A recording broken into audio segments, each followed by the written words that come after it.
Assalamualaikum warahmatullahi wabarakatuh. Halo, apa kabar sahabat MOC, sahabat Mas Oji Channel, dimanapun teman-teman saat ini berada. Alhamdulillah, bersyukur kepada Allah, bersolawat kepada Rasulullah. Mudah-mudahan teman-teman semuanya masih dalam kondisi yang sehat, tetap diberikan kemudahan, kelancaran, dan keberkahan dalam menjalankan ibadahnya di hari keempat hari ini, tanggal 4 Ramadan 1442 Hijriah. Senang sekali, bersyukur saya bisa membersamai dengan teman-teman semuanya dalam program rutin kita di bulan Ramadan, yaitu Mutiara Ramadan. Nah teman-teman semuanya, untuk hari ini, di hari keempat ini, masih semangat puasanya, dan kita ingin mengambil hikmah ya, dari sebuah buku yang kemarin juga sempat kita sampaikan, Menjadi Bijak dan Bijaksana dari Ibnu Bashar. Hari ini kita ingin ngobrolin tentang sebuah cubitan untuk kita di bulan Ramadan. Yuk kita simak. Marhaban Ramadan, marhaban Ramadan. Sahabat Mas Oji Channel dimanapun teman-teman saat ini berada, di bulan Ramadan ini mungkin sesuatu yang harus kita maksimalkan adalah bagaimana menjaga adab kita. Nah, ada sebuah kisah ketika Syekh Nuruddin Al-Banjari dalam sebuah ceramahnya pernah memberi pertanyaan kepada para jamaah, para pendengarnya. Mengapa ya tidak ada seorang pun pemain sepak bola membawa ponsel atau handphone mereka ketika masuk ke lapangan saat mereka bertanding? Nah, pastinya teman-teman juga melihat bahwa tidak ada satupun, kalau kita lihat pertandingan-pertandingan sepak bola, pemain bola itu bawa handphone ke dalam lapangan sambil bermain handphone, kemudian main sepak bola. Pastinya tidak ada. Nah, persoalan yang diberikan oleh Syekh Nuruddin Al-Banjari ini tentang mengapa kita perlu membawa ponsel ketika masuk ke dalam arena sepak bola, itu menjadi sebuah pertanyaan, sindiran. Ketika kita sebagai seorang muslim, ya tentu dalam menjalankan ibadahnya, terlebih di bulan-bulan Ramadan ini, kita berjamaah sholat isya dan sholat tarawih di dalam masjid. Nah, kadang-kala teman-teman, diri kita, ya boleh jadi saya sendiri dan teman-teman semuanya, masih asik bermain handphone, membawa ponsel ketika masuk di dalam masjid.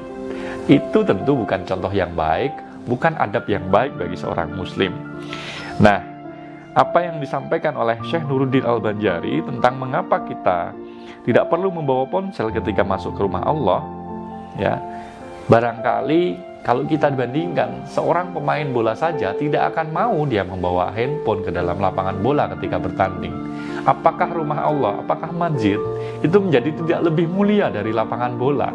Pertanyaan yang juga menggelitik buat kita semuanya. Nah, pesan dari Syekh ini adalah mulai sekarang kita harus belajar untuk tidak menyibukkan diri dengan handphone, netbook, gadget ya, ataupun mungkin barang-barang yang tidak bermanfaat dalam mendukung ibadah kita ketika kita di dalam masjid. Nah, kalau kita melihat fenomena yang ada, diri kita, saudara-saudara kita, anak-anak kita, anak-anak muda kita, ketika ada di dalam masjid, ya banyak yang asik dengan gadgetnya, handphonenya. Nah, suatu ketika, sahabat semuanya, Syekh Abdurrahman Sudais, ini kita tahu bersama, Imam Masjidil Haram, mengimami sholat di depan Ka'bah. Kemudian, dalam sholatnya beliau mendengar suara dering handphone, atau musik handphone lah ya, nada dering. Kemudian di dalam sholatnya beliau mendengar suara itu, dan ternyata berasal dari salah satu jamaah yang ikut sholat di belakangnya. Setelah selesai sholat, beliau kemudian menyampaikan sambil menangis kepada para jamaahnya, saya belum pernah mendengar musik di rumah saya, tetapi hari ini kenapa saya mendengar musik di rumah Allah? Subhanallah, inilah adab yang harus kita jaga teman-teman semuanya. Jadi teman-teman, mumpung ini bulan Ramadan, di mana kita bersemangat untuk hadir di rumah Allah, hadir di masjid, mari kita menjaga adab di masjid untuk tidak melakukan hal-hal yang sia-sia. Kita lakukan ibadah-ibadah yang lebih fokus ketika di dalam rumah Allah, di dalam masjid, menjelang sholat tarawih, setelah sholat tarawih, lebih baik kita banyak mendekatkan diri dengan Allah. Harus mendekatkan diri dengan Quran, untuk kita baca terus, karena inilah kesempatan di bulan Ramadan kita bisa memaksimalkan ibadah. Jadi teman-teman, hikmah yang bisa kita ambil adalah kita bisa saja merasa tidak enak dan menjaga adab saat bertamu ke rumah seseorang.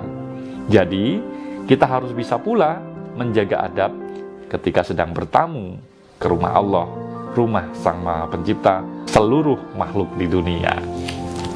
Jadi itu teman-teman semuanya, hikmah singkat yang bisa kita sampaikan di hari keempat di bulan Ramadan kali ini. Kita berharap mudah-mudahan bisa menjadi inspirasi dan spirit untuk kita lebih menjaga adab.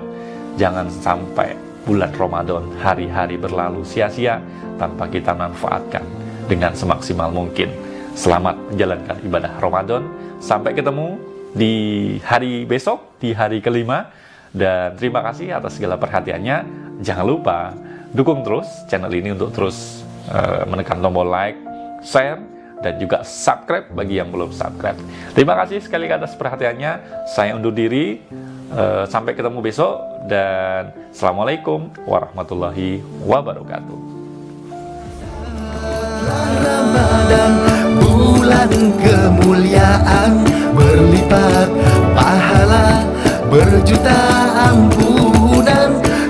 Kuatkan takwamu, penuh keimanan. Marhaban Ramadan,